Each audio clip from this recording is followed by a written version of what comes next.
Good morning children. आज हम पढ़ेंगे चैप्टर 2 अम्ल, क्षारक एवं लवण। अम्ल क्या होते हैं बच्चे? एसिड्स होते हैं, ठीक है, जो कि टेस्ट में कैसे होते हैं? टेस्ट में ये खट्टे होते हैं, इन्हें हम अम्ल कहते हैं, जैसे आपका नींबू। क्षारक, क्षारक क्या होते हैं? बेसिस होते हैं, जो कि स्वाद में कैसे होते हैं? कड़वे होते हैं, ठीक है बच्चों। यहाँ पे बच्चों आपको एक बहुत ही जनरल सा डिस्कशन दिया हुआ है कि परिवार में किसी को एसिडिटी हो जाती है तो हम क्या करते हैं, ठीक है। इसके उपचारों के बारे में आप सोचिएगा और अपने दोस्तों से डिस्कस कीजिएगा। अब हम आगे बात करते हैं कि लिटमस पत्र क्या होता है और जो हमारे जो प्राकृतिक लिटमस सूचक होते हैं वो क्या क्या हैं। तो बच्चे टर्मरिक यानी हल्दी, ठीक है, और जो सिंथेटिक होते हैं, हल्दी के अलावा जो है आप और भी जो है आपकी नेचुरल यानी प्राकृतिक सूचक हैं, जैसे लाल पत्ता गोभी हो गया, हल्दी हो गया। ये कुछ और पौधों के नाम है, अगर ये आपको टफ लगते हैं तो आप सिर्फ ये लाल पत्ता गोभी और हल्दी का जो है याद रख सकते हैं। ये बच्चे हमारे प्राकृतिक सूचक हैं, ठीक है। अगर बात करें संश्लेषित सूचक, संश्लेषित सूचक क्या होते हैं? जो मैन मेड होते हैं, जिन्हें इंसानों द्वारा बनाया जाता है, उन्हें हम संश्लेषित या सिंथेटिक सूचक कहते हैं। जैसे मिथाइल ऑरेंज हो गया, फिनोफ्थलीन हो गया। बच्चों ये जो इन सूचक के आपको जो है नाम अच्छे से लिख पाएँ, इसलिए इनकी स्पेलिंग जरूर प्रैक्टिस कीजिएगा, ठीक है। वेरी इंपॉर्टेंट, ठीक है, वेरी वेरी इंपॉर्टेंट। बार बार इनको लिख करके आपको याद करना है। यहाँ पे बहुत ही महत्वपूर्ण जानकारी आपको दी हुई है कि जो लिटमस विलयन होता है, जो कि बैगनी रंग का बैगनी रंग का होता है, यानी बैगनी कलर का होता है, वायलेट कलर का, ये कैसे बनता है? आपसे सवाल पूछा जाएगा कैसे बनता है, तो बच्चों ये आपको ये लिखना है, ये लेखिन पौध नाम के पौधे से बनता है, ठीक है। ये आपका बड़ा इंपॉर्टेंट सा सवाल यहाँ से आ जाता है, आ रहा है काफ़ी टाइम से, तो आप इसे ज़रूर याद रखिएगा।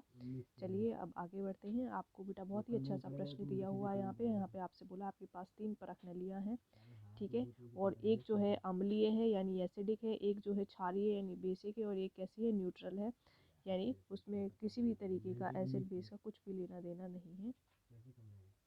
जो न्यूट्रल है बच्चों से यहाँ पे हमें बताया गया है कि वो आश्रित जल से बनी हुई है। अब आपसे बोला जा रहा है यदि आपके पास केवल लाल लिटमस पत्र है, ठीक है, तो लिटमस पत्र के बारे में बात कर लेते हैं बेटा। ये रेड कलर का यानी लाल होता है, दूसरा कैसा होता है? ब्लू होता है, ठीक है। तो यहाँ पे मैं आपको एक ट्रिक देना चाहूँगी, ट्रिपल बी की ट्रिक आप याद रखिएगा। ट्रिपल बी का मतलब होता है बिटर इन टेस्ट, बिटर यानी कड़वा, ठीक है, बी का मतलब बेस, और लिटमस पेपर कैसा होता है? ये ब्लू टर्न कर देता है। अगर रेड है तो उसको ब्लू कर देगा, और ब्लू है तो ब्लू ही रहेगा। अगर किसी को यहाँ पे दिक्कत है तो आप एक एक्सपेरिमेंट की प्लेलिस्ट पे वीडियो पड़ी हुई है, उससे ज़रूर फॉलो कीजिएगा, आपके डाउट्स क्लियर हो जाएंगे। चलिए सवाल की तरफ बढ़ते हैं। आपके पास लाल रंग का सूचक है, ठीक है, यानी लाल लाल आपके पास लिटमस पत्र है, ठीक है, तो लाल लिटमस पत्र को आप इसमें डालेंगे, इसमें तो कोई कलर चेंज नहीं होगा, ठीक है। पर जब आप उसे ब्लू में डालेंगे तो वो आपका रेड कलर का कैसा है? ब्लू में चेंज हो जाएगा, ठीक है। तो ये जब ब्लू में चेंज हो जाएगा तब आप उसे एसिड वाले में डालेंगे तो फिर से उसका कलर चेंज हो जाएगा। इस तरीके से आप बता सकते हैं। ब्लू हो गया अगर लिटमस पेपर तो वो आपका बेसिस है, और रेड हो गया तो फिर वो एसिड है, ठीक है। और उसी बदले हुए लिटमस पेपर को बार बार जब आप इसमें डालेंगे तो कोई कलर चेंज नहीं आएगा, तो पता चल जाएगा कि वो कैसा है? आश्रित जल है, यानी उस पर किसी भी तरीके का कोई भी एसिड बेस नहीं है, ठीक है। आई होप ये सवाल आप लोगों को समझ में आया होगा। फिर यहाँ पे बच्चों आपको बहुत अलग अलग तरीके के एसिड बेस सुझाए गए हैं, ठीक है। पहली बात तो आप एसिड बेस समझ लीजिए, एसिड बेस कैसे पहचानते हैं। देखिए बेटा, जिनके पास हाइड्रोजन आपको नज़र आ रही है, सिर्फ हाइड्रोजन नज़र आ रही है, ऑक्सीजन से काफ़ी दूर हाइड्रोजन नज़र आ रही है, वो सारे सारे इनके सारे अम्ल होते हैं। जहाँ पे ऑक्सीजन के साथ में आपको हाइड्रोजन OH के तरह लगी मिल जाए तो वो क्या होंगे? वो बेसिस यानी आपके क्षार होंगे। इससे आप जो है पहचान लेंगे इसको, ठीक है। ये है बेटा वो मैग्नीशियम हाइड्रोक्साइड, जिसे हम क्या एंटासिड की तरह इस्तेमाल करते हैं। जब पेट में एसिडिटी हो जाती है तो हम इसके साल्ट का बहुत ज़्यादा इस्तेमाल करते हैं, इसे हम मिल्क ऑफ मैग्नीशियम भी कहते हैं, मिल्क ऑफ मैग्नीशिया भी कहते हैं। अब हम कुछ ऐसे सूचक के बारे में पता करते हैं बच्चों, जिन्हें हम गंध से यानी स्मेल करके पता लगा सकते हैं, उन्हें गंधीय सूचक कहते हैं, ठीक है। जैसे आपका प्याज हो गया, उसकी एक अलग ही गंध होती है, ठीक है, और उसके बारे में हम पता लगाते हैं कि वो किस चीज़ की गंध है, कहाँ से आ रही है, ठीक है। ऐसे इसमें ऐसी ही स्ट्रॉन्ग गंध होती है, यानी इन्हें हम क्या कहते हैं? गंधीय सूचक कहते हैं, ऑल्फैक्टरी सूचक कहते हैं। और ये आपको कहाँ कहाँ किस किस चीज़ से आपको उपस्थित होते हैं? वेनिला है, प्याज है, लौंग है, इनकी अलग ही गंध होती है। वेनिला आइसक्रीम में आप इस्तेमाल करते हैं, ठीक है। तो ये बहुत ही साधारण से सवाल थे जिनके जवाब आपको आने ही चाहिए। इस वीडियो को बार बार देखेंगे तो आपको अच्छे से समझ आ जाएंगे। आगे बढ़ते हैं बच्चों। आगे हमारे पास एक बहुत ही बढ़िया सा एक एक्सपेरिमेंट है, जिसमें हमें अम्ल, क्षारक एवं धातु के साथ कैसे अभिक्रिया करते हैं वो हमें समझाया गया है। यहाँ पे अगर आप देखेंगे तो ये हमारी बेटा परख नली यानी टेस्ट ट्यूब है। इस परख नली में हमारे पास पड़ा हुआ है सल्फ्यूरिक अम्ल। सल्फ्यूरिक अम्ल का फॉर्मूला होता है H2SO4। इसमें जो है हमने डाला है जिंक। जिंक नाम की धातु डाली है। तो जिंक क्या कर देगी बेटा, हाइड्रोजन को उसकी जगह से डिस्प्लेस कर देगी। और जिंक धातु ने हाइड्रोजन को उसकी जगह से हटाया है। इसके लिए आपको केमिकल सीरीज याद होनी चाहिए, कौन किसे हटाता है। बहुत ही आसान सी केमिकल सीरीज है। कौए ने कहा मुझे आलू जरा फीके पसंद है। ठीक है बेटा, है। ठीक है, यहाँ कहीं नहीं, नीचे हाइड्रोजन है। जो जितना ऊपर उतना स्ट्रॉन्ग है। पोटेशियम सबको हटा सकता है उसके इस विलयन में से। ठीक है, अब अगर हम जिंक को देखें तो जिंक देखो कितना ऊपर है, हाइड्रोजन यहाँ नीचे आ रहा है, तो ये आराम से आसानी से इसे हटा देगा। ठीक है, तो हटाने के बाद में जो है आपकी सिंपल सा जो है ये जिंक सल्फेट बन जाएगा और हाइड्रोजन गैस बाहर आ जाएगी। ठीक है, अब सवाल उठता है हाइड्रोजन गैस को कैसे पहचानेंगे। तो ये परख नली से जो बुलबुले आएंगे, इस पर जब आप मोमबत्ती लगाएंगे तो ये फटाखों की तरह फटफट आवाज़ आएगी। इससे हमें पता चल जाएगा कि हाइड्रोजन गैस है। और हाइड्रोजन गैस ही फटफट साउंड के साथ में बाहर निकलती है। इस इंग्लिश में फटफट साउंड को पॉप साउंड कहते हैं। ठीक है बच्चों, ये आपको ध्यान रखना है। और यहाँ से अभी हमने देखा, जस्ट अभी हमने देखा कि अम्ल यानी हमने सल्फ्यूरिक एसिड लिया था, हम यहाँ पे HCl ले लेते हैं और उसको जब भी हम किसी धातु के साथ में रिएक्ट कराएंगे, यहाँ पे कोई भी धातु, यहाँ पे मैग्नीशियम ले लीजिए। ठीक है, और ये क्या बन जाएगा, मैग्नीशियम क्लोराइड बन जाएगा और हाइड्रोजन गैस इस तरीके से यहाँ से विस्थापित हो जाएगी। ठीक है, तो ये यहीं पे बताया गया। ऐसा सिर्फ एसिड के साथ में होता, बेस के साथ में भी हाइड्रोजन गैस निकलती है। आइए देखिए कैसे बेस के साथ में हाइड्रोजन गैस निकलती है। यहाँ पे देखिए बेस है, ये जिंक है, आपके पास मेटल पड़ा हुआ है, ये इस तरीके का सॉल्ट बना लेगा। सॉल्ट को बेटा आपको याद रखना है, कैसे याद रखेंगे, नाजो नाजो। ठीक है, ऐसे नाजो करके आपको याद हो जाएगा। ना से मतलब सोडियम, जेड से मतलब जिंक, ठीक है, ओ से मतलब ऑक्सीजन। अब यहाँ पे दो दो लगा देना क्योंकि जिंक के ऊपर वैलेंसी कितनी होती है, दो दो की होती है। ठीक है, और ये हाइड्रोजन आपकी गैस यहाँ से विस्थापित हो गई। आगे बढ़ते हैं, यहाँ पे आपसे जो है अगली जो आपकी जो है हेडलाइन है वो धातु कार्बोनेट तथा धातु हाइड्रोजन कार्बोनेट। धातु का मतलब क्या होता है, मेटल। ठीक है, कार्बोनेट का क्या मतलब, जैसे ये धातु है। ठीक है, ये कार्बोनेट। कार्बोनेट पे कितने का चार्ज होता है बेटा, 2 का। सोडियम पे कितने का होता है, 1 का। तो फॉर्मूला ही बन जाएगा। ठीक है, फिर सोडियम हाइड्रोजन कार्बोनेट। सोडियम है तो हाइड्रोजन है और फिर कार्बोनेट है, जैसे जैसे बोल रहा है वैसे वैसे बना दो। ये इसके फॉर्मूले हो गए। ठीक है, ये कैसी अभिक्रिया करते हैं अम्ल के साथ, तो आइए देखते हैं कैसी अभिक्रिया करते हैं। देखिए ये हमारा जो है सोडियम कार्बोनेट है, ये अम्ल है। ठीक है, ये हमारा सोडियम कार्बोनेट है NO2CO3 प्लस, ये हमारा अम्ल है। ठीक है, तो जहाँ पे भी सोडियम और क्लोरीन आपको जो है रिएक्शन में दिखाई दे, वहाँ से NaCl निकाल देना। ठीक है, तो NaCl क्या है बेटा, आपका साधारण नमक है। और यहाँ से हाइड्रोजन आपका पानी बनाएगा, हाइड्रोजन पानी बनाएगा और कार्बन बचा तो वो कार्बन डाइऑक्साइड गैस बना लेगा। ठीक है, कार्बन डाइऑक्साइड वही गैस है जो कि जो है बबल्स के साथ बाहर आती है। जैसे आप पेप्सी की बोतल खोलते हैं तो वो जो बबल्स बनते हैं ना बेटा, कार्बन डाइऑक्साइड गैस के ही बनते हैं। ठीक है, तो ये वही वाली गैस है। ठीक है, और सिमिलरली सोडियम हाइड्रोजन कार्बोनेट के साथ जब आप रिएक्शन कराएंगे सेम प्रोडक्ट बनेंगे, सेम बेटा जो है आपके उत्पादक बनेंगे। चलिए आगे बढ़ते हैं। यहाँ पे देखिए, यहाँ पे बेटा आपका चूने का पानी है। ठीक है, ये आपका बुझा हुआ चूना भी बोलते हैं इसे, कैल्शियम हाइड्रोक्साइड। उसमें जब आप कार्बन डाइऑक्साइड डालेंगे तो इसमें आपको बस ये जो OH लगाया है इसको बाहर निकाल देना और ये कैल्शियम और ये कार्बन डाइऑक्साइड को जोड़ दोगे तो ये कैल्शियम कार्बोनेट बन जाएगा CaCO3। ठीक है, ये पानी के रूप में OH जो है आपका बाहर आ जाएगा। ठीक है, और ये जो आपका जो है कैल्शियम कार्बोनेट बन गया, जिसे श्वेत अवक्षेप भी कहते हैं, जिसे आप संगमरमर भी कहते हैं, जिससे आपकी चौक भी बनती है, ये वही चीज़ है। ठीक है, जब आप इसे लेंगे और इसमें जब वाटर कार्बन डाइऑक्साइड डाल देंगे तो ये क्या बन जाएगा, कैल्शियम का हाइड्रोजन कार्बोनेट बन जाएगा। फॉर्मूले में 3 कहाँ है, 2 कहाँ है, ये बहुत अच्छे से याद हो जाना चाहिए आपको। ये फॉर्मूला अगर आप सही नहीं लिखोगे तो आपके मार्क्स कट जाएंगे। ठीक है, सोडियम हाइड्रोजन कार्बोनेट, ये पानी में क्या होता है, घुल जाता है। ये पानी में घुल जाता है, ये पानी में नहीं घुलता है। ठीक है, ये आपसे कोई नहीं पूछेगा घुलेगा नहीं घुलेगा, बस ये याद रखिएगा कि किसका क्या नाम है। ठीक है, ये इसको XY करके बहुत ज़्यादा पूछा जाता है कि बताइए जो है श्वेत पत्थर श्वेत अपक्षेप को जब पानी में डालेंगे कार्बन डाइऑक्साइड गैस के साथ में तो क्या बनेगा, तो वो ये बनेगा।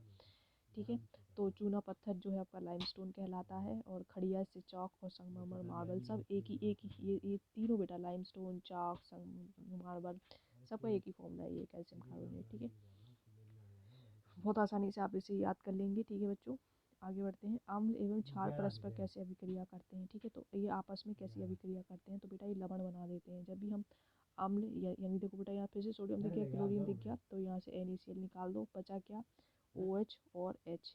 ठीक है, तो ये क्या बन जाएगा, H2O बन जाएगा, पानी बन जाएगा। ठीक है, तो क्या बनाते हैं, लवण और जल बनाते हैं। ऐसी क्रिया को क्या कहते हैं, उदासीनीकरण अभिक्रिया कहते हैं। ऐसी क्रिया को हम उदासीनीकरण क्रिया कहते हैं। अब बढ़ते हैं आगे। अम्लों के साथ धात्विक ऑक्साइड की अभिक्रियाएं, ठीक है। धात्विक ऑक्साइड्स क्या होते हैं, जैसे आप अपनी खुद ही बनाइए बेटा, आपको ये याद करने की ज़रूरत नहीं है, ठीक है। धातु का धातु लीजिए और ऑक्सीजन का ऑक्सीजन लीजिए।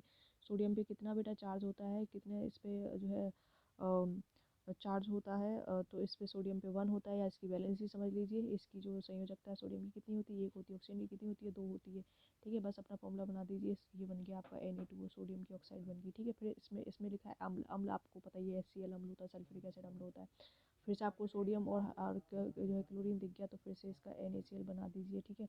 बचा क्या, हाइड्रोजन। हाइड्रोजन जब भी बचे उसका पानी बना दीजिए, बात खत्म, ठीक है। तो क्या बन गया, ये लवण ही तो है, ये लवण ही तो है, और ये जल ही तो है, ठीक है। तो इस तरीके से आपको ये सारे के सारे समीकरण याद हो जाएंगे, आपको चिंता करने की ज़रूरत नहीं है।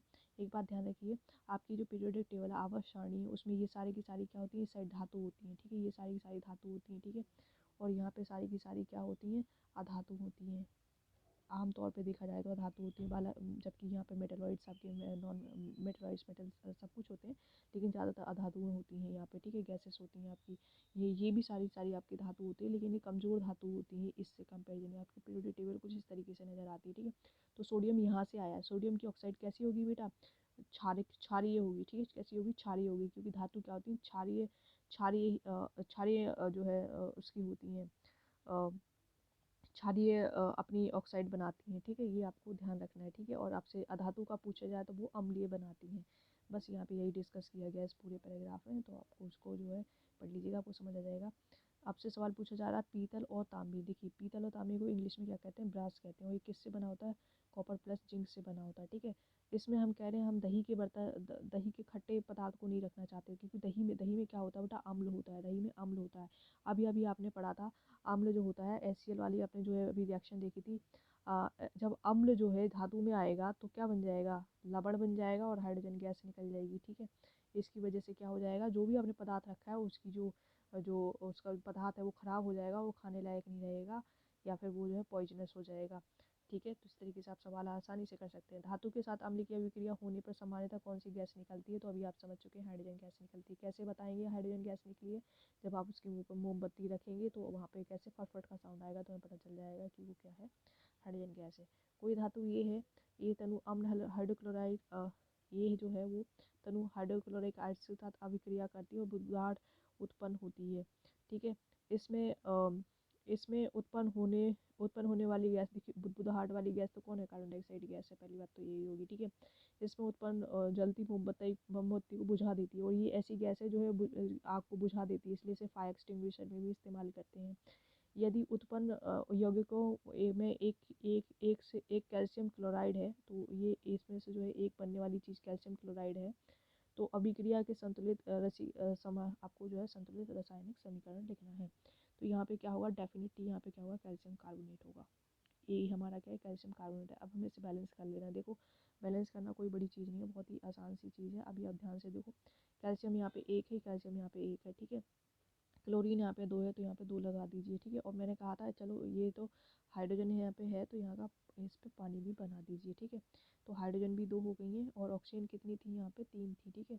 तो ये 2 ऑक्सीजन होगी और 1 ये यहाँ पे होगी, तो सब कुछ बैलेंस हो गया, आपकी बैलेंस केमिकल इक्वेशन हो गया, रासायनिक समीकरण हो गया। सभी अम्लों एवं क्षारकों में क्या समानताएं होती हैं, देखिए सभी अम्ल और क्षारकों में क्या समानताएं होती हैं, इस बात को हम समझते हैं। देखिए सभी अम्ल और क्षार जो होते हैं वो क्या करते हैं, वो विद्युत के अच्छे सुचालक होते हैं, ठीक है।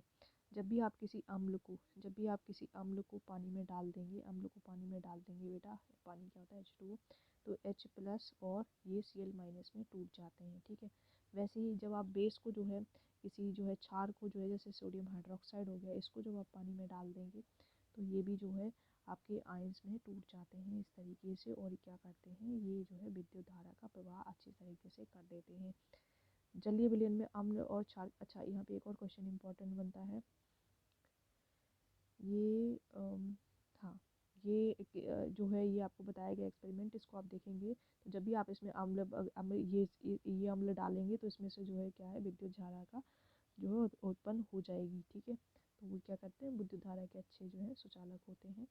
जलीय विलयन में अम्ल तथा क्षारक क्या करते हैं, तो अब ये आपको समझा चुकी हूँ। जल में जो है पानी अम्ल क्या करते हैं, हाइड्रोनियम आयन बना लेते हैं और H+ आयन बना लेते हैं। देखिए बहुत आसान सा फंडा है, H3O तो है ही, और एसिड क्या होते हैं जो H प्लस अपना हाइड्रोजन जो है दे देते हैं इसको, इन्होंने अपना हाइड्रोजन इसको दे दिया, ये H2O था, ठीक है, तो ये H3O प्लस बन जाएगा, यहाँ 2 हाइड्रोजन ऑलरेडी थे, एक और आया तो H3O प्लस बन जाएगा, ठीक है, और ये Cl माइनस बन जाएगा, या तो ऐसे लिखिए या फिर सिंपल से ऐसे लिखिए H plus OH minus is giving you water, that's it, एक ही बात है।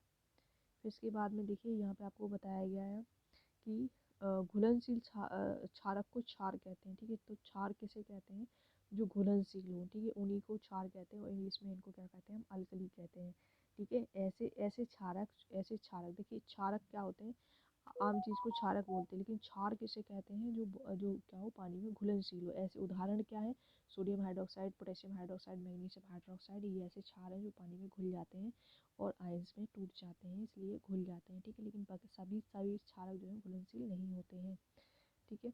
ये सवाल भी बहुत ज़्यादा पूछा जाता है। अब ये यहाँ पे आपको इक्वेशन दी हुई है, ऐसी इक्वेशन से आपको घबराना नहीं है जहाँ पे XYZ करके होता हो। इन्होंने इसे अम्ल बोला है, आप इसे अम्ल लीजिए, HCl लीजिए, ठीक है, इन्होंने इसे क्षारक बोला है, आप इसे क्षारक ले लीजिए, NaOH कर लीजिए, ठीक है। तो ये क्या बन जाएगा, आपका NaCl बन जाएगा, और यहाँ से आपका पानी निकल जाएगा, और ये NaCl बन जाएगा।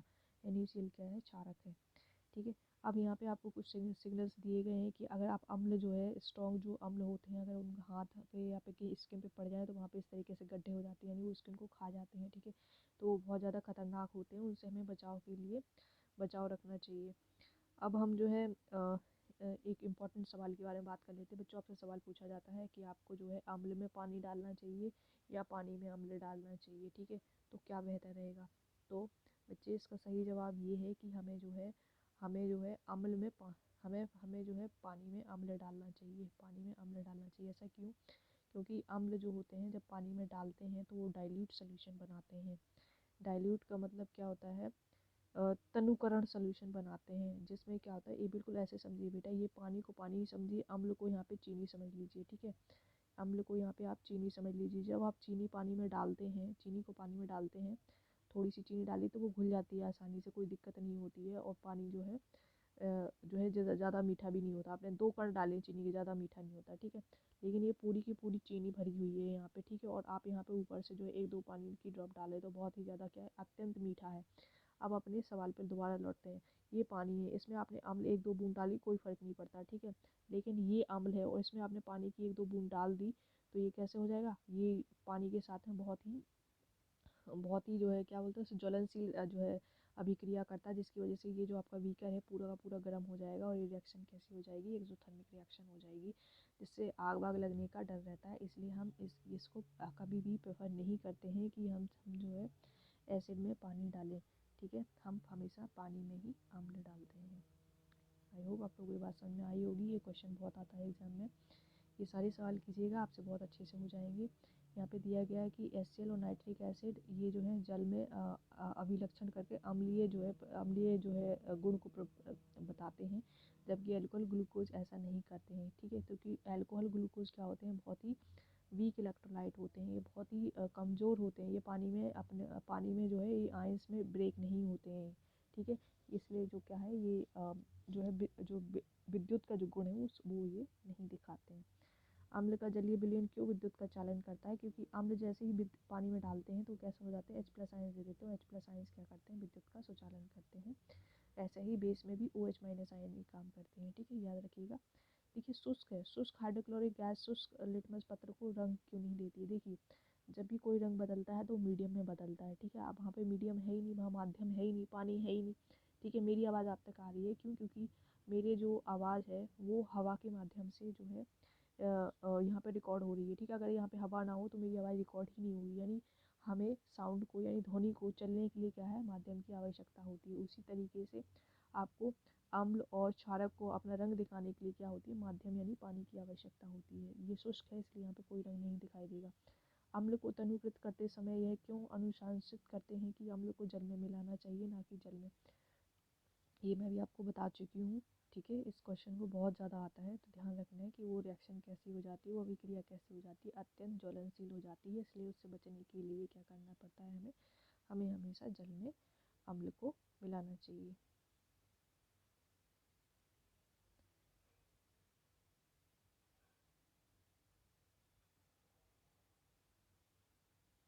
अब हम अगले जो है क्वेश्चन को ले लेते हैं। अम्ल के विलयन को तनुकृत करते समय हाइड्रोनियम आयन की सांद्रता कैसे प्रभावित हो जाती है, ठीक है। तो जब तनुकृत का मतलब क्या है, हम उसको जो है सोल्यूशन में क्या कर रहे हैं, डाइल्यूट कर रहे हैं, यानी उसमें पानी बहुत ज़्यादा है और अम्ल जो है बहुत कम है। तो सांद्रता कैसे प्रभावित होगी, तो देखिए वो जो सोल्यूशन होगा वो कैसे होगा, कमज़ोर सोल्यूशन होगा, उसमें H+ आयंस कम है और उसमें H+ आयंस कम हो जाएंगे क्योंकि पानी उसमें ज़्यादा है, तो वो दूर दूर हो जाएंगे बहुत ज़्यादा, ठीक है। जब सोडियम हाइड्रोक्साइड विलयन में अधिक के क्षारक मिलाते हैं तो हाइड्रोक्साइड आयन की सांद्रता कैसे प्रभावित होती है। देखिए पहले इसी विलयन में सोडियम हाइड्रोक्साइड है, आपने और ऊपर से डाल दिया तो सोडियम हाइड्रोक्साइड क्या करते हैं, Na+ और OH- आयंस में ब्रेक हो जाते हैं, इसलिए ये जो है उसकी जो सांद्रता है वो और भी ज़्यादा क्षारीय हो जाएगी, ठीक है। अम्ल एवं क्षारक के विलयन में कितने प्रबल होते हैं, तो देखिए उनकी प्रबलता को मापने के हमारे पास एक सूचकांक होता है जिसे हम pH स्केल कहते हैं, ठीक है। pH स्केल जो है हाइड्रोजन आयन की सांद्रता को ज्ञात करते हैं और इससे हमें पता चल जाता है कि वो कितना ज़्यादा एसिडिक है कोई भी वस्तु या फिर बेसिक है, ठीक है। तो यहाँ पे देखिए pH में यहाँ पे P का आपको अब मतलब बताया पुसांज यानी पोटेंस, ये जर्मन शब्द होता है जिसका अर्थ क्या होती है, शक्ति, ठीक है। अब हम आगे बढ़ते हैं और pH स्केल को ज़रा बारीकी से देखते हैं। यहाँ पे देखिए बेटा ये pH स्केल है, यहाँ पे आपका pH 7 है, यहाँ पे pH आपका 0 है, यहाँ पे 14 है, ठीक है। इस तरफ जाएंगे तो आपका क्षारीय सांद्रता बढ़ जाएगी, ठीक है। उस तरफ आएंगे तो आपकी अम्लीय जो है शक्ति बढ़ जाएगी किसी भी चीज़ की। जितना ज़्यादा कम pH 1 2 3 उतना ज़्यादा स्ट्रॉन्ग HCl अम्ल होता है, उसका pH कितना होता है बेटा, 1 होता है, ठीक है। इस तरीके से आपको बहुत सारी चीज़ें याद हो जाएंगी। ये जल का pH 7 होता है, ठीक है। सोडियम हाइड्रोक्साइड जो होता है उसका pH जो है 13 होता है। आपको ऐसे कुछ जो है pH याद कर लेना जो आपको NCERT में दिए हुए हैं। जैसे यहाँ पे अगर आप देखेंगे तो यहाँ पे जो है आपको ये दिया हुआ है, ठीक है। ये आपको ये जठर रस है 1.2 है, इसका जो है नींबू का रस है 2.2 है, शुद्ध जल जो है 7 है, हमारे मानव का रक्त है 7.4 है, मिल्क ऑफ मैग्नीशिया का pH जो है वो 10 होता है और सोडियम हाइड्रोक्साइड का कितना होता है, 14 होता है, ठीक है। लगभग 14 होता है, 13 14 एक ही बात है, ठीक है। और प्रबल और दुर्बल ये पता चलता है बेटा, जिसमें जितने ज़्यादा H+ आयंस होंगे उसका pH जो है 1 या 2 या 0 इस तरीके के आसपास होगा, ठीक है। जिसमें H+ आयंस कम होंगे उसका pH जो है 13 14 10 18 ऐसे होगा। तो प्रबलता का पता चलता है हमें pH से, ठीक है। pH के बारे में बात करते हैं बेटा, जब भी अम्लीय वर्षा होती है, अम्लीय वर्षा होती है तो क्या हो जाता है, हमारी अम्लीय वर्षा देखिए बारिश होती है, बारिश में क्या होता है, जल होता है और मिट्टी में क्या होते हैं, हमने मिट्टी में क्या डाले होते हैं बेटा, उर्वरक डाले होते हैं, खाद्य पदार्थ डाले होते हैं। तो खाद्य पदार्थ में क्या होता है, नाइट्रोजन होता है, ठीक है। ये दोनों मिलकर ये क्या बना देते हैं, नाइट्रिक एसिड बना देते हैं, NaCO3 बना देते हैं, स्ट्रॉन्ग एसिड होता है ये, ठीक है। और सल्फर का अगर आपने उर्वरक डाले हुए हैं, खाद डाली हुई है तो सल्फ्यूरिक एसिड बना देंगे। ये इतने ज़्यादा खतरनाक एसिड होते हैं कि आपकी मिट्टी की पूरी उर्वरकता खा जाते हैं, ठीक है। इसलिए इस तरीके की वर्षा को क्या कहते हैं, अम्लीय वर्षा कहते हैं। और अम्लीय वर्षा कब कहते हैं उसे, जब उसका pH 5.6 से कम हो। और हमारी इंसान की बॉडी जो होती है किस pH के बीच में काम करती है, 7 से 7.8 तक, ठीक है। इस pH में काम करती है, आपको कंफ्यूज नहीं होना, आपको बस ये ध्यान रखना 7 से ऊपर और जो है काम करती है 8 तक नहीं लेके जाना, 8 से नीचे ही रखना है, ठीक है। इस तरीके की pH को आप टिक मारेंगे। फिर यहाँ पे बताया गया है हमें ऐसी जो है मिट्टी चाहिए होती है जिसमें हम अपना जो है अपने पेड़ पौधे उगाएं, जो कैसी हो, थोड़ी सी क्षारीय हो, ठीक है। तो अगर कोई मिट्टी अम्लीय है तो उसे हमें क्षारीय करना पड़ता है, क्षारीय हो तो अम्लीय करना पड़ता है, ताकि बैलेंस जो है मिट्टी का बना रहे। हमारे पाचन तंत्र का pH देखिए, यहाँ पे हम जो है एसिडिटी के बारे में बात कर रहे थे। जब हमें बहुत ज़्यादा हम जो है बाहर का खाना खा लेते हैं, ठीक है, तो उससे हमें क्या हो जाता है, अम्ल हमारे पेट में जो है उसकी मात्रा काफ़ी ज़्यादा बढ़ जाती है, जिससे हमें क्या है, हमें जलन होने लग जाती है, ठीक है। और पेट दर्द इस तरीके की परेशानियाँ होने लग जाती है। इसलिए हम उसका जो है इस्तेमाल कैसे करते हैं, एंटासिड से करते हैं। एंटासिड को हिंदी में भी एंटासिड बोलते हैं। एंटासिड कैसे बनता है बेटा, ये क्षारकों से बनता है। कौन से क्षारक से बनता है, मैग्नीशियम हाइड्रोक्साइड से बनता है, जिसका फॉर्मूला मैंने अभी आपको बताया था MgOH होल ट्वाइस। इसको हम क्या कहते हैं, मिल्क ऑफ मैग्नीशिया के नाम से भी जाना जाता है। जैसे दुर्बल क्षारक का प्रयोग किया जाता है, ये क्षारक कैसा होता है, दुर्बल क्षारक होता है। इससे क्या होता है, हमारे पेट में जो अम्ल बन रहे हैं उसको जो क्या कर देते हैं, ये न्यूट्रलाइज यानी उदासीन कर देते हैं। pH परिवर्तन के कारण दंत क्षय का मतलब दांत का सड़ना गलना, ये देखिए कैसे स्टार्ट होता है। हमारी जो अम्लीय वर्षा होती है वो 5.6 से नीचे को अम्लीय वर्षा कहते हैं, ठीक है। 5.5 से जब हमारे मुख का pH जो है कम हो जाए तो उससे हमारे जो दांत है उसका क्षय होना स्टार्ट हो जाता है। होता क्या है देखिए, इसलिए हमें एडवाइस किया जाता है खाना खाने से पहले, खाना खाने के बाद हमें ब्रश करना चाहिए, क्योंकि pH क्या हो जाता है, pH जो है नीचे गिरता चला जाता है बैक्टीरियल एक्टिविटीज़ के कारण, जिसकी वजह से हमारे जो है दांतों सड़ना गलना स्टार्ट हो जाते हैं। इसलिए हमारे जो टूथपेस्ट होते हैं उसमें जो है बेस मिलाए जाते हैं, बेस से मिल करके बनाया जाता है, वो क्षारी मतलब क्षारकों से मिल करके बनाया जाता है, ताकि हमारा पीएच जो है मुंह का परस्पर बना रहे और हमारे दांत सुरक्षित रहें। पशु एवं पौधों द्वारा उत्पन्न रसायनों के से आत्मरक्षा। देखिए, जब हमें कोई भी हमें जो है मधुमक्खी डंक काट लेती है तो उसकी जो है हमें जो है सूजन हो जाती है हमारी बॉडी में। ऐसा क्यों हो जाता है? क्योंकि उसकी जो जो उसका डंक है उसमें कौन सा जो है पदार्थ उत्पन्न होता है बेटा, उसमें मेथेनोइक अम्ल होता है। ठीक है, उसमें मेथेनोइक अम्ल होता है। ठीक है, और जब वो डंक मारे तो उसको हम जो है बेकिंग सोडा लगाएंगे तो हमें आराम मिल जाएगा। कुछ लोग जो है लोहे की चीज़ें भी रगड़ देते हैं, उससे भी उन्हें आराम मिल जाता है। ठीक है, तो ये सब इसी की वजह से होता है, क्योंकि हम उसका इफेक्ट क्या करते हैं, न्यूट्रलाइज कर देते हैं। बेटा इस जो है इस पौधे को देखिए, इस पौधे में जो है ऐसे ऐसे ब्लेड जैसी पत्तियां हैं, ये इनको छूने से जो है हमें हमारे हाथों में सूजन हो जाती है, दर्द होना स्टार्ट हो जाता है। ये ठीक है, इस पौधे का नाम जो है नेटल है। इसमें भी जो है मेथेनोइक अम्ल होता है, जिसकी वजह से जो है हमें दर्द होना स्टार्ट हो जाता है। ये छोटी सी टेबल है बच्चों, आपको याद करनी है अच्छी तरीके से। कौन सी प्राकृतिक स्रोत में कौन सा अम्ल होता है, तो सिरके में क्या होता है, एसिटिक अम्ल होता है। संतरे में क्या होता है, सिट्रिक अम्ल होता है। इमली में टार्टरिक होता है। और टमाटर में क्या होता है, ऑक्सैलिक अम्ल होता है। खट्टा दूध जो होता है उसमें लैक्टिक अम्ल होता है। नींबू में सिट्रिक होता है। चींटी की डंक में मेथेनोइक होता है। नेटल की डंक में मेथेनोइक अम्ल होता है। अभी भी डिस्कस किया था। ठीक है, ये बहुत ही आसान से सवाल है आपके, कि कह रहे हैं कि ए बिलियन है और बी बिलियन है। ए का पीएच जो है वो 6 है, बी का पीएच 8 है। और किस बिलियन में हाइड्रोजन आयन की सांद्रता अधिक होगी, तो ऑब्वियसली इसमें होगी अधिक। इनमें से कौन सा अम्लीय और कौन सा क्षारीय है, तो ये अम्लीय है। ठीक है, और ये क्षारीय है। अब तो ये सब चीज़ें आपको पहचानना बहुत ही आसान हो जाएगा। एच प्लस आयन की सांद्रता का विलयन की प्रकृति पर क्या प्रभाव पड़ता है? देखिए, एच प्लस की अगर सांद्रता कम है तो विलयन कैसा है, बहुत ही स्ट्रॉन्ग विलयन है, अम्लीय स्ट्रॉन्ग अम्लीय विलयन है। ठीक है, और कम ज़्यादा है और एच प्लस आयंस ज़्यादा एच प्लस आयंस कब होंगे, जब पीएच कम होगा। ठीक है, और इस तरीके से, और पीएच कम होगा तो वो ज़्यादा से ज़्यादा क्या होगा, क्षारीय होगा। ठीक है, क्या क्षारीय विलयन में एच प्लस आयंस होते हैं? हाँ बिल्कुल होते हैं। देखिए, क्षार क्या होता है, जैसे NaOH है। NaOH को जब आप पानी में डालेंगे तो उसमें पानी तो already H plus OH minus में ब्रेक हुआ पड़ा है वहाँ पे, और यही तो पानी इसको जो है ब्रेक कर दे, तो वहाँ पे एच प्लस आयंस ऑलरेडी उपस्थित होते हैं। ठीक है, तो खेत में कह रहे हैं, खेत की मृदा की जो परिस्थिति है, बिना बुझा हुआ चूना उसमें जो है हमने इस्तेमाल किया हुआ है, या चौक इस्तेमाल की है। तो अब हमें किस तरीके की जो है चीज़ें उसमें इस्तेमाल करनी चाहिए? देखिए, ये सब बेस है। ये कैल्शियम जो है, कैल्शियम हाइड्रोक्साइड, ये बेस है। ठीक है, तो अब हमें इसमें क्या इस्तेमाल करना चाहिए, अम्ल इस्तेमाल करना चाहिए, ताकि वो कैसे हो जाए, उदासीन हो जाए। ना तो उसमें ज़्यादा अम्ल रहे, ना तो उसमें ज़्यादा क्षार रहे। अब आगे बढ़ते हैं, लवण परिवार के बारे में बातचीत करना स्टार्ट कर देते हैं। नमक के बारे में आप जानते हैं, गांधी जी ने 6 अप्रैल 1930 में जो है दांडी यात्रा की थी, जिसकी वजह से जो है नमक कानून तोड़ करके हमें किस तरीके से नमक मिला था। अब हम पढ़ते हैं नमक बनता कैसे है। ठीक है, देखिए बेटा, नमक बनाने की प्रक्रिया को क्लोर क्षार प्रक्रिया कहते हैं। क्लोर का मतलब होता है क्लोरीन गैस के लिए हम ये लिया गया। क्षार का मतलब होता है क्षार जो NaOH होता है। ठीक है, तो ये बेटा इसे हम क्या कहते हैं, ये ब्राइन सोल्यूशन होता है। जब हम इसमें इलेक्ट्रिसिटी पास करते हैं, जब हम इसमें जो है विद्युत धारा प्रवाह करते हैं ब्राइन सोल्यूशन में, तो क्या हो जाता है, ये Na और OH बन जाता है। NaOH बन जाता है, क्लोरीन गैस निकल जाती है और हाइड्रोजन, इसलिए से क्षार, जैसे क्या कहते हैं, क्लोर अल्कली क्षार प्रोसेस कहते हैं। आगे बढ़ते हैं, इसमें हाइड्रोजन गैस भी निकली है, बहुत ज़्यादा आता है एग्जाम में आपके। इसमें आपको ये जो 2 गैसेस निकली हैं, क्लोरीन और हाइड्रोजन, इनके उपयोग भी पूछ लेते हैं। और आपके देखिए NCERT ने कितना अच्छी तरीके से बताया हुआ है आपको, कि क्लोरीन गैस को जो है हम स्विमिंग पूल में इस्तेमाल करते हैं, PVC रोगाणु वगैरह में इस्तेमाल करते हैं, CFC कीटनाशक में इस्तेमाल करते हैं। हाइड्रोजन गैस का इस्तेमाल हम जो है ईंधन मांगनीय खाद के लिए जो है अमोनिया खाद वगैरह हाइड्रोजन गैस से बनाने के लिए इस्तेमाल करते हैं। और ये इस तरीके से, बस ये 2 चीज़ें ही आपको इस्तेमाल याद करनी है। और ये NaOH का जो है उपयोग क्या है, देखिए इसे हम जो है कागज़ बनाने में इस्तेमाल करते हैं, और धातुओं के ग्रीस हटाने के लिए इस्तेमाल करते हैं। साबुन बनाने का सबसे बड़ा उपयोग है, साबुन बनाने के लिए इस्तेमाल करते हैं। ठीक है, एक और बात यहाँ पे पूछ ली जाती है बेटा, कि कैथोड पे कौन सी गैस है, एनोड पे कौन सी गैस है बेटा, तो ये आपको याद करना है।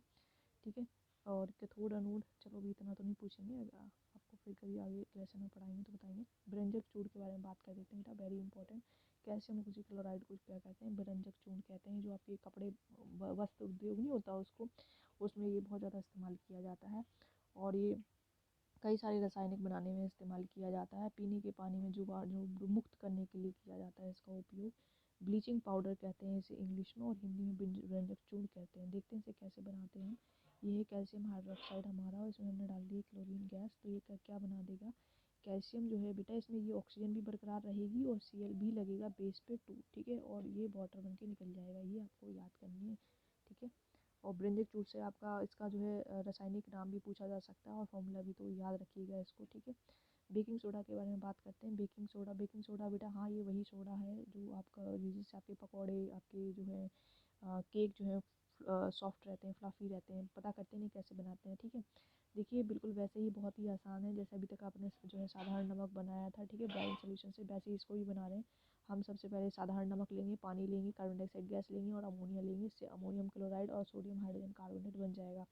अब इस सोल्यूशन में से हम जो है सोडियम हाइड्रोजन कार्बोनेट को जब ऊष्मा देकर के हीट कर देंगे तो हमारा ये आ गया है बेटा सोडियम कार्बोनेट, और ये आ चुका है वाटर और कार्बन डाइऑक्साइड, ठीक है। तो ये जो है सोडियम हाइड्रोजन कार्बोनेट जो है, यही हमारा जो है क्या है, बेकिंग सोडा है, ठीक है। अब बेकिंग सोडा जो है हमारा, ये है बेकिंग सोडा। इसमें इसमें जब हम टार्टरिक अम्ल मिला देते हैं, ये जो H+ दिख रहा है ना बेटा, ये अम्लीय है, ठीक है। H+ अम्ल मिला देते हैं तो इसमें से ये जो है हमारा बेकिंग सोडा है, ठीक है। इसको हमने जो है जब टार्टरिक अम्ल मिला देते हैं और फिर इस सब चीज़ों को हम खाने में डाल देते हैं, उससे कार्बन डाइऑक्साइड गैस निकलती है। खाने का मतलब है मेरा, केक वगैरह में जब डाल देते हैं तो कार्बन डाइऑक्साइड गैस बाहर निकलती है, तो छेद करके बाहर निकल जाती है वो, इस वजह से वो कैसे हो जाते हैं, सॉफ्ट हो जाते हैं, ठीक है। तो ये आपको रिएक्शन याद रखनी है, जब भी आपसे पूछा जाएगा कि केक वगैरह जो है सॉफ्ट क्यों होते हैं, तो उस वक्त आपको लिखने में काम आएगी। सोडियम हाइड्रोजन कार्बोनेट, इसका इस्तेमाल देख लेते हैं। सबसे पहले तो इसका जो है हम जो है सोडा अग्निशामक में भी किया जाता है, और इसमें पेट में अम्ल की अधिकता को उदासीन करने के लिए, तो ये आप बहुत ही आसान सा जो है उपयोग है, ये याद कर लीजिए, पेट को राहत देने के लिए और जो है अपने पकवान फुलाने के लिए भी हम इसका इस्तेमाल करते हैं, तो ये उपयोग आप लिख सकते हैं। धोने के सोडे के बारे में बात करते हैं। सबसे पहले बात आती है इसकी रासायनिक फॉर्मूले की, तो ये आपको याद रखना है किसी भी तरीके से। ये इसका फॉर्मूला है Ne2CO3.10H2। बच्चे बड़ा जो है कन्फ्यूज हो जाते हैं, सोडा सोडा क्या सोडा है, ठीक है। तो मैं इसको बता देती हूँ आपका बेटा, ठीक है। ये एक है धोने का सोडा है, जिसे क्या कहते हैं, वॉशिंग सोडा, ठीक है, वॉशिंग, ठीक है। धोने को क्या बोलते हैं बेटा, वॉशिंग। वॉशिंग होता है धोना। वॉशिंग में देखिए बेटा H आ रहा है, तो यहाँ पे H नहीं आएगा, ठीक है। तो ऐसे आप इसको याद कर सकते हो, वहाँ पे H आएगा क्योंकि उसमें बेकिंग जब आप स्पेलिंग में, तो वहाँ पे कहीं पे H नहीं आता है।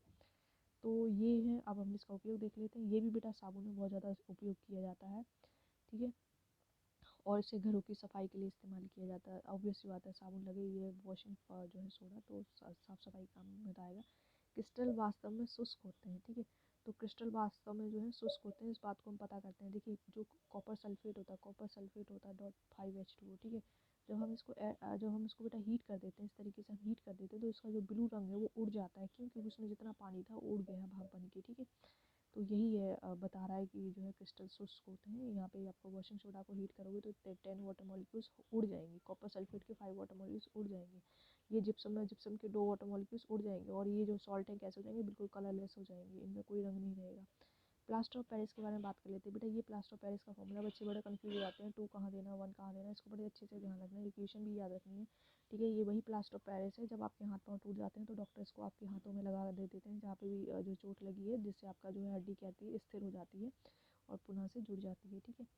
और ये जिप्सम होता है, ये ठोस पदार्थ होता है, ये बहुत काम की चीज़ है। जो आपकी सीमेंट होती है ना बेटा, जो आपकी सीमेंट होती है उसमें जिप्सम मिला होता है, ठीक है। इसलिए जब आप सीमेंट का घोल बनाते हैं घर बनाने के लिए, तो एकदम से जम नहीं जाता, वो धीरे धीरे जमता है, ठीक है। तो वो जिप्सम की वजह से ही होता है, ठीक है। तो ये आपका जिप्सम है, जहाँ पे टू डॉट्स टू आए हैं, और ये आपकी प्लास्टर ऑफ पेरिस है, जिसका हम प्लास्टर लगाते हैं। इसका उपयोग मैं आपको बता चुकी हूँ। दांत बनाने में भी इसका इस्तेमाल करते हैं, मूर्तियाँ बनाने में भी इसका इस्तेमाल करते हैं। तो ये जो है इसका जो है प्रचलित नाम आपसे पूछा है, तो इसका प्रचलित नाम क्या है, ब्रंजक चूर्ण, ठीक है। और इस पदार्थ को जो है क्रिया करने के ब्रंजक चूर्ण बनता है, उस पदार्थ का नाम बताइए। तो ये क्या है, आपका बुझा हुआ चूना है, कैल्शियम हाइड्रोक्साइड है ये आपका, ठीक है। बहुत ही आसान से सवाल है, ये आप कर लेंगे, और इस तरीके से आपका चैप्टर खत्म हो गया। ये सारे जो है सवाल कीजिएगा। बिलियन जो है बिलियन देखिए लाल लिटमस को क्या कर दे रहा है, बिलियन जो है लाल लिटमस को नीला कर दे रहा है। रेड से हम कहाँ जा रहे हैं, ब्लू जा रहे हैं, यानी सोल्यूशन कैसा है, बेसिक है, तो यहाँ पे 10 बेस का एक ही दिख रहा है। अगर आपको आंसर नहीं आता है तो आप ऐसे भी तो आप अच्छे से कर सकते हैं उसको, बस आपको पता होना चाहिए। ये सब के सब ऐसे लिखें, ठीक है, और एक ही बेसिक है। 4 ऑप्शन में जब भी कोई बहुत ही अलग दिखे वही आंसर होता है। अगर आपको नहीं आता, आपको तुक्का लगाना, तो इस तरीके से लगा सकते हैं, बट मेरी एडवाइस है आप अच्छे से पढ़िए, इसको रिवाइज कीजिए। कोई डाउट होता है तो कमेंट सेक्शन में जरूर बताइए, ठीक है। कोई विलेन अंडे के पिसे हुए कवच से विक्रिया कर गैस का उत्पन्न करता है, चूने के पानी को दूधिया कर देता है, इस विलेन में क्या होगा, ठीक है। चूने को पानी को दूधिया कैसे कर सकता है कोई विलेन, तो ऑब्वियसली वो दूधिया करने के लिए क्या होता है आपका NaCl ही होगा। और अब आप जो है इस तरीके से 1 मिनट उसमें आपको अम्ल पूछा है ना, तो उसमें विलेन में क्या होगा, चूने के पानी को दूधिया कर देता है। ये हाइड्रोक्लोरिक एसिड होना चाहिए, अम्ल होना चाहिए ना। मैंने कहा था ना 4 ऑप्शन में, आप देखो ये सारे के सारे एक जैसे ही हैं, सारे के सारे एक जैसे हैं, यही डिफरेंट है, ये अम्ल है, ये अम्ल है, बाकी सारे के सारे लवण है, तो आंसर ये होगा। ठीक है, तो इन सबको क्वेश्चंस को अटेंड कीजिए, जहाँ पे भी आपको दिक्कत आती है मुझे बताइएगा। फिलहाल ये वाला क्वेश्चन जो है इससे पहचानने वाला है कि किसका जो है पीएच क्या होगा, बहुत ज़्यादा आता है। ठीक है, तो इसको कीजिएगा। एक जो है प्रबल अम्लीय, प्रबल अम्लीय सबसे छोटा पीएच किसका है 1 है, तो इसका आंसर 1 हो जाएगा, प्रबल अम्लीय। ठीक है, फिर इसके बाद है प्रबल क्षारीय, प्रबल बहुत स्ट्रॉन्ग, तो सबसे ज़्यादा बड़ा पीएच कौन सा 11, तो क्षारीय में 11 दे देंगे। दुर्बल अम्ल, सबसे ज़्यादा कमजोर अम्ल कौन सा, जो बिल्कुल 6 के करीब हो। ठीक है, 6 के करीब हो, तो 6 के करीब कौन सा है यहाँ पे, अभी रुक जाओ इसको करते हैं। तो दुर्बल क्षारीय, दुर्बल क्षारीय कौन सा होगा जिसमें पीएच जो है 7 के बिल्कुल निकट होगा।